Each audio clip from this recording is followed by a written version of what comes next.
The cylinder lab was conducted and analyzed by Declan Klaus, Miles Grove, James Perez, and Bryan Wintermantel.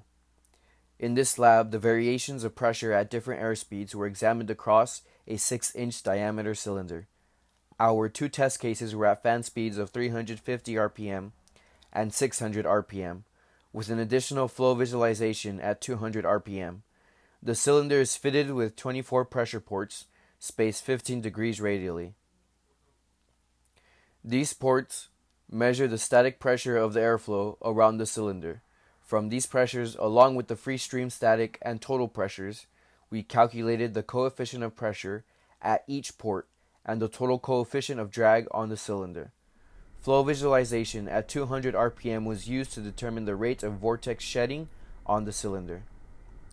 The Reynolds number at 350 RPM is 142,000 and 249,000 at 600 RPM.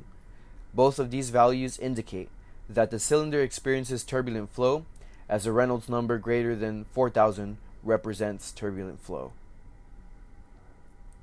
We can see that the coefficient of pressure is independent of free stream velocity for low speeds by the similarities between the plots of our different RPM test cases.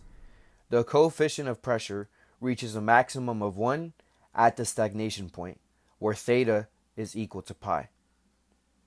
The pressure variation follows a theoretical model, which states that the coefficient of pressure is equivalent to 1 minus 4 sine squared theta, near the stagnation point, but drops off as the ports move further from the initial point of contact.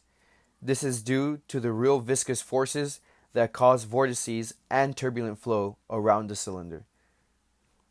The differences in pressure at each port create pressure drag, which accounts for the majority of the coefficient of drag at these velocities, at 350 RPM. The coefficient of drag is calculated to be 1.326, while at 600 RPM it's 1.193. The vortex shedding frequency was determined to be 14.5 Hz at a free stream velocity of 7.2 meters per second. From these values, we calculated a Stroll-Hahn number of 0.3069 about the cylinder.